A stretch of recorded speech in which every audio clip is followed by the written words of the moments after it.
આ ત્રણેય ડોક્ટરો શૈક્ષણિક લાયકાત વગર ડિગ્રીનો દાવો કરી તબીબી પ્રેક્ટિસ કરતા હતા અને લોકોને દવાઓ તેમજ ઇન્જેક્શન દ્વારા સારવાર પૂરી પાડી રહ્યા હતા, જે લોકોને ગંભીર જોખમમાં મૂકતું હતું। સુરત શહેરમાં એક પછી એક બોગસ ડોક્ટરોના કિસ્સાઓ સામે આવતા સુરત પોલીસે ડિગ્રી વગરના ડોક્ટરોને ઓળખી તેની ધરપકડ કરવા માટે 3 જુદા જુદા વિસ્તારોમાં 36 કલાકનું સર્ચ ઓપરેશન હાથ ધર્યું હતું। ઓપરેશન દરમિયાન 64 જેટલા સ્થળોએ તપાસ કરતા 3 પોલીસ સ્ટેશન વિસ્તારમાં 14 જેટલા બોગસ ડોક્ટર મળી આવ્યા, જે કાં તો બીજા ડોક્ટરની ડિગ્રી પર કાં તો બાયોમેડિકલ વેસ્ટ નિકાલના સર્ટિફિકેટ પર પ્રેક્ટિસ કરતા હતા। પોલીસે હાલ આરોપીઓની ધરપકડ કરી ક્લિનિકમાંથી અલગ અલગ દવાઓનો જથ્થો જપ્ત કરી વધુ તપાસ હાથ ધરી છે। સુરત શહેર સહિત સમગ્ર જિલ્લામાં બોગસ ડોક્ટરોનો રાફડો ફાટ્યો છે। શહેર પોલીસ દ્વારા શહેરના અલગ અલગ વિસ્તારોમાં ચેકિંગની કામગીરી કરી અત્યાર સુધીમાં અનેક બોગસ ડોક્ટરોને ઉઘાડા પાડવામાં આવ્યા છે। ગરીબ અને શ્રમજીવી પરિવારોના જીવ સાથે ચેડા કરી આ ઝોલાછાપ ડોક્ટરો રૂપિયાની કમાણી કરી રહ્યા છે। હજુ માત્ર 3 દિવસ પહેલા જ પોલીસે લિંબાયતમાંથી બોગસ ડોક્ટરને ઝડપ્યો, ત્યારે હાલ ગોડાદરા વિસ્તારમાંથી 7 બોગસ ડોક્ટર અને ભેસ્તાન વિસ્તારમાંથી પોલીસે 4 બોગસ તથા સચિનમાંથી 3 ડોક્ટરને ઝડપી પાડ્યા છે। પોલીસે કુલ 14 બોગસ ડોક્ટરોની ધરપકડ કરી ક્લિનિકમાંથી અલગ અલગ દવાઓનો જથ્થો જપ્ત કરી વધુ તપાસ હાથ ધરી છે। પકડાયેલા બોગસ ડોક્ટરોમાં રવિકુમાર મોરિયા, અવિનાશ પટેલ અને હરીશચંદ્ર દોરાનો સમાવેશ થાય છે। આ ત્રણેય યુપી અને મહારાષ્ટ્રના રહેવાસી છે અને માત્ર ધોરણ 10-12 સુધી ભણેલા છે। તેઓ છેલ્લા 5 વર્ષથી સચિન વિસ્તારમાં ગેરકાયદેસર પ્રેક્ટિસ કરતા હતા। ક્લિનિકમાંથી વિવિધ પ્રકારની દવાઓ, ઇન્જેક્શન, સિરપ અને ₹1,12,360 રોકડ મુદ્દામાલ કબજે કરવામાં આવ્યો છે। સુરત શહેરમાં જે તે સ્થળોએ બોગસ ડિગ્રી અને ડિગ્રી વગરના અમુક ઇસમો ગેરકાયદેસર રીતે મેડિકલ પ્રેક્ટિસ કરતા હોવાનું અને જે ઇલીગલ દવાઓ આપતા હોવાનું જણાઈ આવે તો એમના વિરુદ્ધમાં કાયદેસર કરવા માટે અલગ અલગ ઝોન લેવલે અને ડિવિઝન લેવલે ડ્રાઈવ રાખવા માટેની સૂચના આપેલી હતી। જે અનુસંધાને આઈ ડિવિઝન વિસ્તારમાં જે પોલીસ સ્ટેશન આવેલા હોય એમાં પોલીસ વિભાગની ટીમ અને જિલ્લા પંચાયતની મેડિકલ ઓફિસરની ટીમ હવે સંયુક્ત ડ્રાઈવ રાખી અને ચેકિંગની કાર્યવાહી હાથ ધરેલી હતી। એમાં ભેસ્તાન પોલીસ સ્ટેશનમાં અલગ અલગ 22 જગ્યાએ ચેકિંગની હાથ ધરવામાં કાર્યવાહી કરવામાં આવી અને સચિન પોલીસ સ્ટેશનમાં લગભગ 8 જગ્યાએ ચેકિંગની કાર્યવાહી હાથ ધરવામાં આવી। એમાં ભેસ્તાન પોલીસ સ્ટેશનમાં 4 બોગસ ડૉક્ટર અને સચિન પોલીસ સ્ટેશનમાં 3 બોગસ ડૉક્ટર કે જેઓ ડિગ્રી વગરના અથવા તો જે એન્ટાઇટલ ના હોય એવી બોગસ ડિગ્રી ધારણ કરી અને મેડિકલ પ્રેક્ટિસ કરતા હતા, તો એમના વિરુદ્ધમાં ગુના દાખલ કરવામાં આવેલા છે। સુરત શહેરના પોલીસ કમિશનર અનુપમસિંહ ગહેલોતના માર્ગદર્શન હેઠળ સચિન પોલીસ દ્વારા આ બોગસ તબીબો સામે વિશેષ અભિયાન હાથ ધરવામાં આવ્યું। પોલીસે લોકોને અપીલ કરી છે કે ડોક્ટર પસંદ કરતી વખતે તેમના લાયસન્સ અને લાયકાતની ચકાસણી કરો અને શંકાસ્પદ પ્રવૃત્તિઓની જાણ થયા તો તાત્કાલિક પોલીસને જાણ કરો। આ કિસ્સો સુરત માટે એક ચેતવણી રૂપ છે અને હેલ્થકેર ક્ષેત્રમાં કડક કાર્યવાહી માટેનું મુખ્ય ઉદાહરણ સાબિત થશે। સુરતના અડાજણ સ્ટાર બજાર બ્રિજ નજીક 2 મહિલા મોપેડ લઈને ખોટી દિશામાંથી આવી રહી હતી અને બસના નજીકથી પસાર થવા લાગી હતી। તે દરમિયાન એસટી બસના ચાલકે બસને તાત્કાલિક બ્રેક મારીને અકસ્માત અટકાવ્યો હતો અને મહિલાને મોપેડ બરાબર ચલાવવા ટકોર કરી હતી। ટકોર બાદ મહિલા ઉશ્કેરાઈ ગઈ હતી અને ડ્રાઈવરને ઉપરા છાપરી 3 તમાચા મારી જાહેરમાં અપશબ્દો બોલવા લાગી હતી, જે સમગ્ર ઘટનાનો વિડીયો વાયરલ થયો હતો। જે બાદ એસટી બસના ડ્રાઈવરે ફરિયાદ નોંધાવતા પોલીસે 2 મહિલાઓ અને એક યુવક સામે કાર્યવાહી કરી આરોપીઓની ધરપકડ કરી છે। મંગળવારે અડાજણના સ્ટાર બજાર નજીક એસટી બસ ડ્રાઈવર યુવરાજસિંહે ખોટી દિશામાંથી એક્ટિવા ચલાવતી આવી રહેલી 2 મહિલાઓને અકસ્માત ટાળવા માટે ઝડપી બ્રેક લગાવી હતી। ડ્રાઈવરે તે સમયે મહિલાઓને સમજાવવાનો પ્રયત્ન કર્યો હતો અને બસના જોખમ વિશે કહ્યું, બેન બસ ચાલે છે એ તો જુઓ। તેમ છતાં મહિલાઓ આ ટકોરથી ગુસ્સે થઈ ગઈ અને ડ્રાઈવરને અપશબ્દ બોલી લાફા ઝીંકી દીધા હતા। આ દરમિયાન એક મહિલાએ ડ્રાઈવરને જાહેરમાં 3 તમાચા માર્યા અને ત્યારબાદ અન્ય લોકો સાથે મળીને વધુ વિવાદ કર્યો। ઘટનાના વાયરલ થયેલા વિડીયોમાં એક મહિલા એસટી બસ ડ્રાઈવરને તમાચા મારતી નજરે પડી હતી, જેનાથી લોકોમાં આક્રોશ પેદા થયો હતો। વિડીયોએ આ ઘટનાને વધુ ગંભીર બનાવવામાં મદદ કરી અને પોલીસ ફરિયાદમાં મુખ્ય પુરાવા તરીકે સામેલ કરવામાં આવ્યો. અડાજણ પોલીસ સ્ટેશનમાં એક સિટી બસના ડ્રાઈવર સાથે માથાકૂટ થયેલાનો બનાવ બનેલ છે. એની અંદર બે બહેનો છે લેડીઝ અને એક જેન્ટ્સ છે. એ લોકો એક બેન જે જીતાલી બેન હતા એ પોતે એક્ટિવા ચલાવતા હતા અને બસની આગળથી નીકળ્યા એટલે ડ્રાઈવરે એમને ટોક્યા કે બેન બરોબર ચલાવ. તો એ બેને ગાડી આગળ ઊભી રાખી માથાકૂટ કરીને એના બેનને અને એના ભાઈને બી બોલાવી અને ત્યાં માથાકૂટ કરે એટલે ડ્રાઈવરને આ લોકો ઝઘડો કરીને ડ્રાઈવરને કંઈક તમાચો બી મારેલો છે. એ મુજબનો ગુનો બનેલો છે એટલે એ અડાજણ પોલીસ સ્ટેશન દાખલ કરે છે અને આરોપીને અટક કરવામાં આવે છે. કેટલા આરોપી પકડાયા છે? તેમાં 3 આરોપી પકડાય છે, 2 બહેનો છે અને 1 પુરુષ છે. ઘટનાથી આઘાત પામેલા ડ્રાઈવરે તરત જ અડાજણ પોલીસ સ્ટેશનમાં જઈને ફરિયાદ નોંધાવી. એસટી યુનિયનના નેતાઓ કૌશલ દેસાઈ અને વિપિનભાઈ લંગડિયાએ પણ પોલીસ સ્ટેશનમાં હાજરી આપી અને મહિલાઓ સહિત તમામ દોષિતો વિરુદ્ધ કડક પગલાં લેવાની માંગ કરી હતી, જેના પગલે અડાજણ પોલીસે કાયદેસર કાર્યવાહી કરીને ત્રણેય આરોપીઓ મીનાક્ષી ઉર્ફે મીનાબેન અનિલભાઈ કહાર, જીતાલી અનિલભાઈ કહાર અને અક્ષય અનિલભાઈ કહારની ધરપકડ કરી છે. આદેશ મુજબ તેમનો અપરાધ ફરજમાં વિઘ્ન, મારામારી અને જાહેરમાં દાદાગીરી હેઠળ આવે છે. ઉત્તરાયણના પર્વને ગણતરીના દિવસો બાકી રહ્યા છે ત્યારે સુરતમાં વીજળીની હાઈટેન્શન લાઇનમાંથી પતંગ કાઢવા જતા દાઝી જતા એક 13 વર્ષીય કિશોરનું મોત નીપજ્યું હતું. સચિનમાં કિશોર હાઈટેન્શન વીજ લાઇનમાંથી પતંગ કાઢવા જતા ગંભીર રીતે દાઝી ગયો હતો. ત્યારબાદ સિવિલ હોસ્પિટલ ખસેડાતા સારવાર દરમિયાન તેનું મોત નીપજ્યું હતું. પિન્ટુ ચૌધરી સચિન કૃષ્ણનગરમાં રહે છે અને સચિનની મિલમાં મંજૂરી કામ કરી પરિવાર સાથે ગુજરાન ચલાવી રહ્યા છે. 4 સંતાનોમાં મોટો દીકરો પ્રિન્સ ધોરણ 4માં અભ્યાસ કર્યો હતો. બુધવારે સ્કૂલેથી આવ્યા બાદ પ્રિન્સ ધાબા પર પતંગ ચગાવવા ગયો હતો.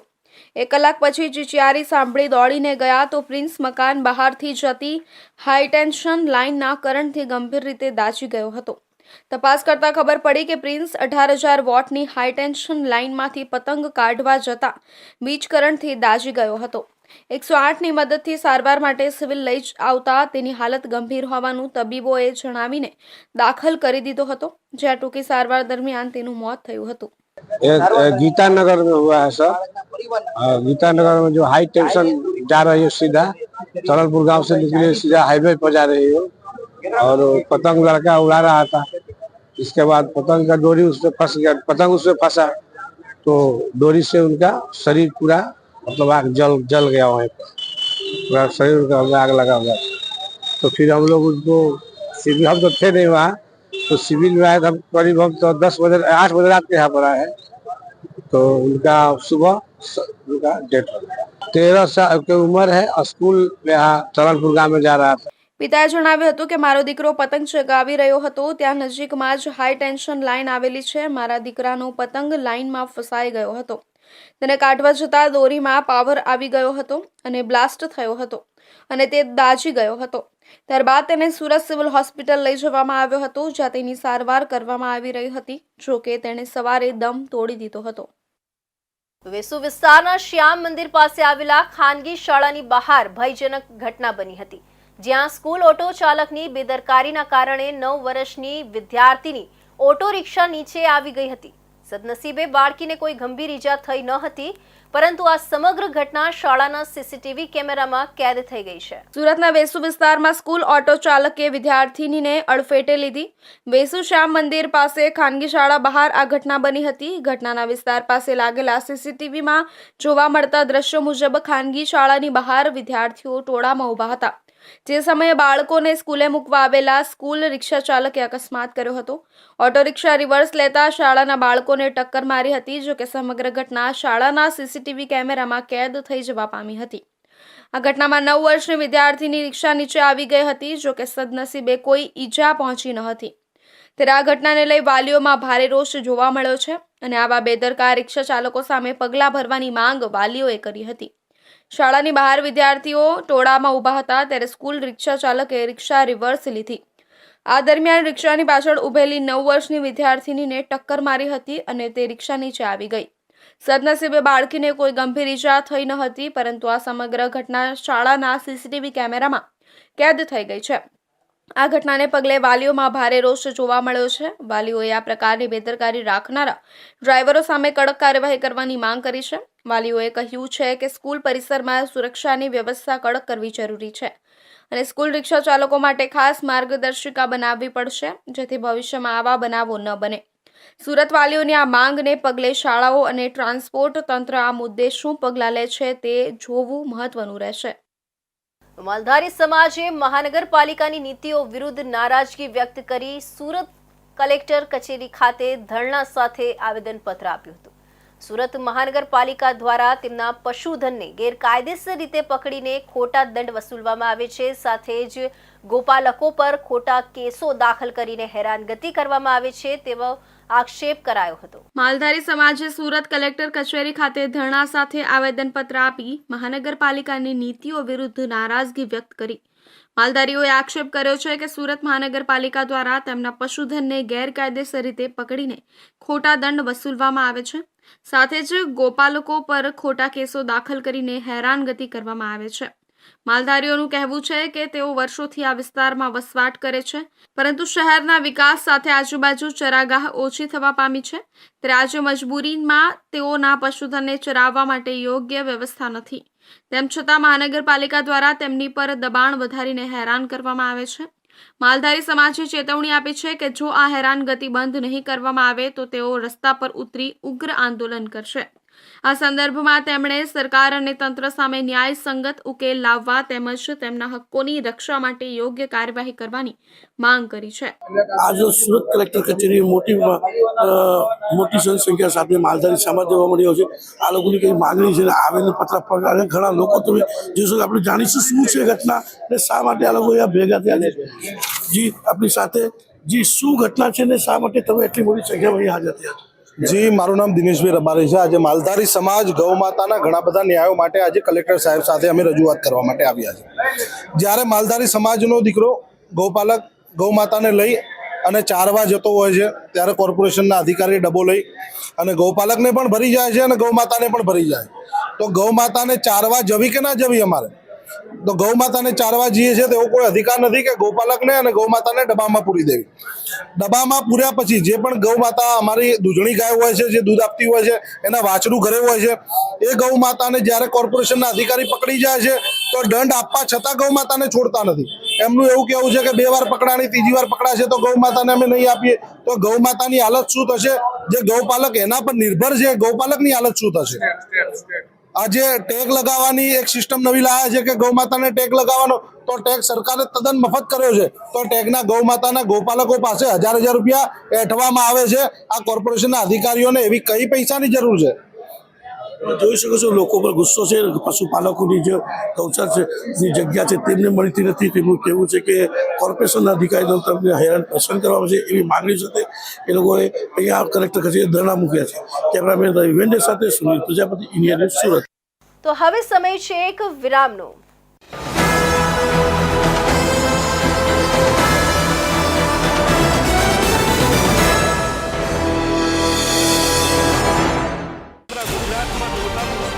ગુજરાતની જનતાનો અવાજ.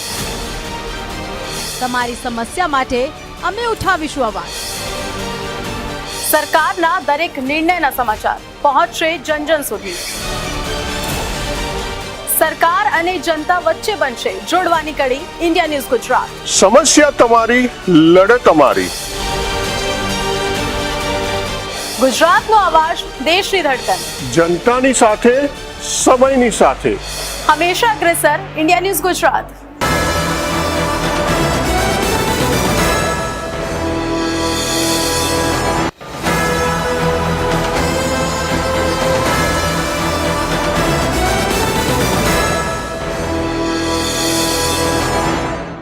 વિરામ બાદ ફરી આપ સૌનું સ્વાગત છે.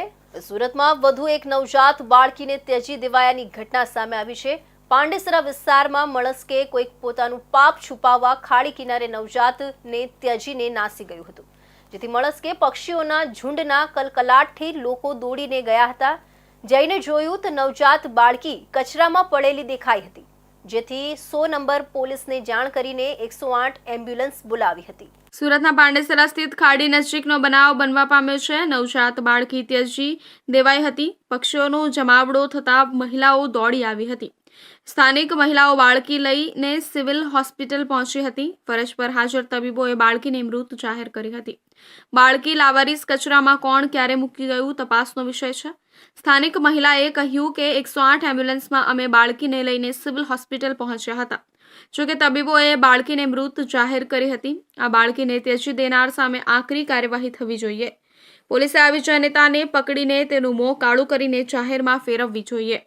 બાળકીનો શું દોષ હતો કે તેણીને ત્યજી દેવામાં આવી હતી? वहाँ पे हम सुबह सो के उठे तो कौवे लोग, वो एक बच्ची थी, आज ही नवशीष बच्चा का जन्म हुआ है, कभी हुआ होगा रात को, तो हम उठे तो सब बच्चे लोग बोले आंटी देखो ये क्या है इधर, तो हम खाना बनाने जा रहे थे, फिर वहाँ से गए देखे तो बच्ची थी, उसका जान चल रही थी सांस से, तो हम तुरंत हमारी बहन को बुलाए कि चलो जल्दी इसके लिए कुछ करते हैं. पुलिस को खबर किए तो पुलिस ने बोले कि सिविल की गाड़ी जल्दी बुला लीजिए. फिर हम लोग लेकर के सिविल आ रहे थे, अभी सिविल में आए हुए हैं और बच्ची का जान नहीं है. सुबह में लड़की है, लड़की, हाँ लड़की. कौन सी जगह पे से? ये अपेक्षा नगर में है, 595 प्लाट नंबर है, उसके सामने खाड़ी है, हमारा घर भी खाड़ी के पास है मैदान में, वहीं पे वो बच्ची मिली है. बहुत सारे कौवे लोग भी लगे हुए थे वहाँ पे. तो सुधा ने फोन किया, बोली ऐसे ऐसा बात है, तो मैं तुरंत आई वहाँ पे, तो तुरंत आके 100 नंबर डाले. 100 नंबर वाले ने बोला 108 बुलाओ. हमने 108 बुलाया तो उसने आया, मैडम ने चेक किया, सांस भी चल रही थी, लेके आए, उसका नारा वारा काटे, उसके बाद फिर हम लोग सिविल लेके आए. क्या डेट हो गई? क्या अभी डेट हो गई. क्या लगता है ऐसी कोई कुछ ऐसा कोई देख के चला जाता है तो आप क्या बोलती? मैं तो यही बोलूंगी उसको मिले, उसको पहले मारे और उस चेहरा काला करके पूरा रोड घुमाए.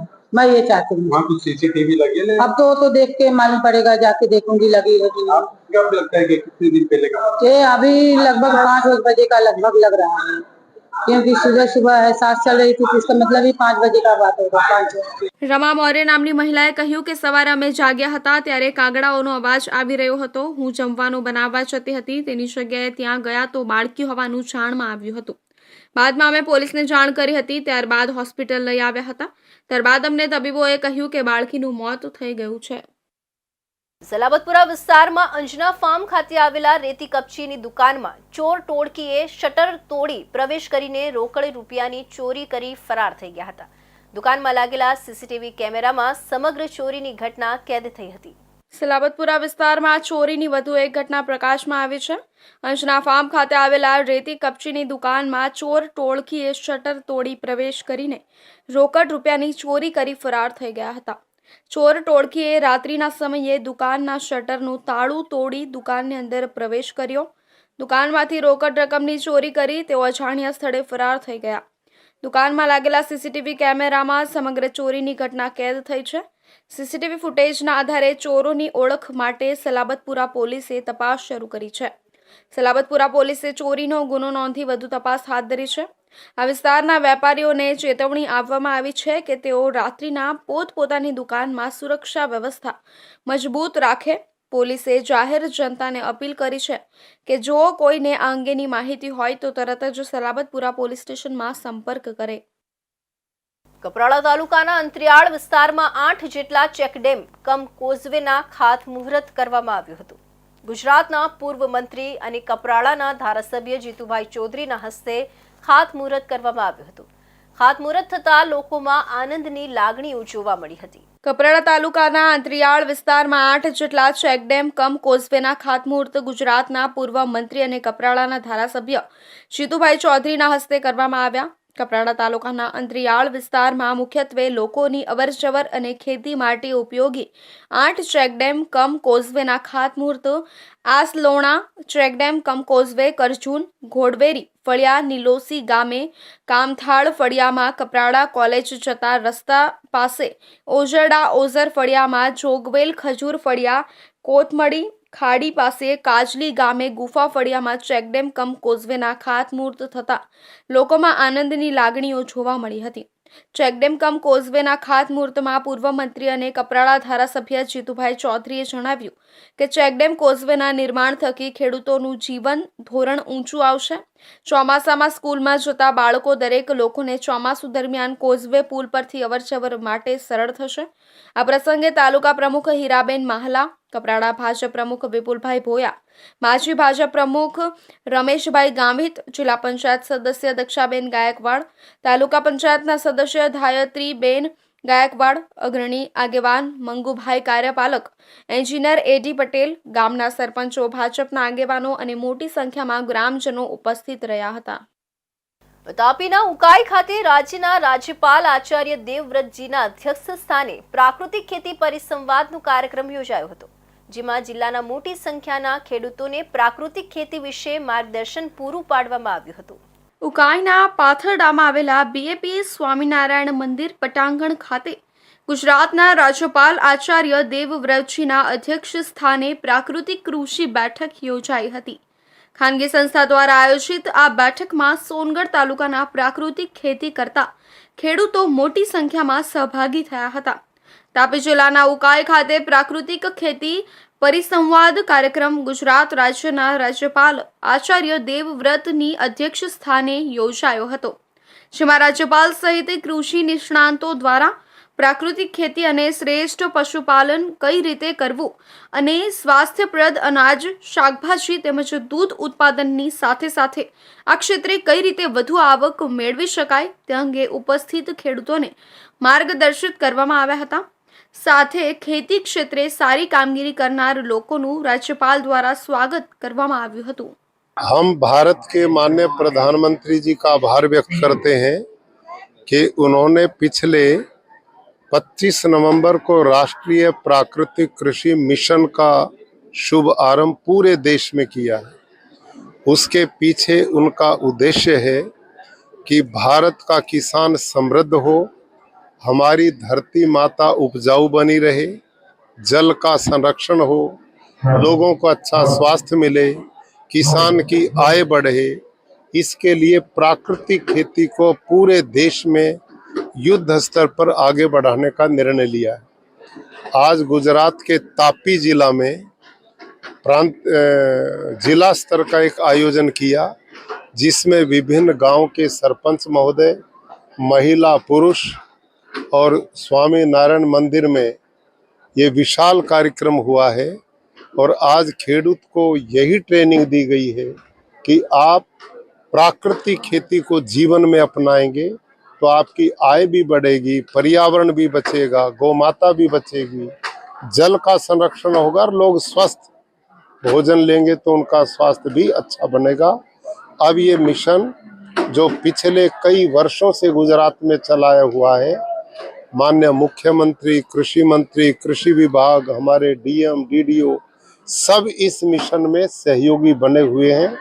और प्राकृतिक एक यूनिवर्सिटी की हलोल में जो स्थापना हुई है, उसके माध्यम से नए प्राकृतिक साइंटिस्ट भी वहाँ तैयार किए जा रहे हैं, ताकि पूरे देश में अभियान मजबूती से आगे बढ़ सके. આ પ્રાકૃતિક બેઠકમાં રાજ્યપાલ આચાર્ય દેવવ્રતજીએ જણાવ્યું હતું કે ખેડૂતોની આવક વધે, તેમનું જીવન સ્તર વધે, તેઓ મુખ્ય ધારામાં જોડાય તે માટે ખેડૂતોને પ્રાકૃતિક કૃષિને લગતી તાલીમ આપવા માટેની યોજના સરકાર અને ગુજરાત પ્રાકૃતિક કૃષિ વિજ્ઞાન યુનિવર્સિટીના સહયોગથી શરૂ થનારી છે. તેમણે ઉમેર્યું હતું કે આપણા વડાપ્રધાન નરેન્દ્ર મોદીએ નવેમ્બર માસમાં 2400 કરોડના માતબર રકમથી રાષ્ટ્રીય પ્રાકૃતિક કૃષિ મિશનની શરૂઆત કરી છે, જેનો ફાયદો ખેડૂત પરિવારોને મળવાનો છે. આપણે જમીનમાં રસાયણો ભેળવીને ભગવાનની વ્યવસ્થામાં આડખીલી બનીને આપણું જીવન પણ બીમારીઓના રાક્ષસથી ભયયુક્ત કર્યું છે. તેમણે ખેડૂતોને પ્રાકૃતિક કૃષિના લાભાલાભ ખેડૂતોને જણાવી રાસાયણિક ખેતી છોડવા માટે પ્રેરણા આપી હતી. તો ભરૂચ તાલુકાના દયાદરા ગામે નેશનલ હાઈવે ઓથોરિટી સહિત વહીવટી તંત્રના અધિકારીઓની હાજરીમાં પોલીસ બંદોબસ્ત સાથે મુખ્ય માર્ગ પરના કરેલા ગેરકાયદેસર દબાણો હટાવવાની કામગીરી હાથ ધરાઈ હતી. ભરૂચ જંબુસરને જોડતા મુખ્ય માર્ગ પર આવેલા દયાદ્રા ગામની બહાર જાહેર માર્ગ પર ટ્રાફિકની અડચણરૂપ ગેરકાયદેસર દબાણો આવેલા હોય, જેના કારણે અહીંયાથી પસાર થતા વાહન ચાલકોને ભારે મુશ્કેલીઓ વેઠવી પડતી હતી, જેને લઈને હાઈવે ઓથોરિટી દ્વારા 27 જેટલા દબાણકારોને 3 જેટલી નોટિસો આપીને દબાણો હટાવી લેવા સૂચનાઓ આપી હતી.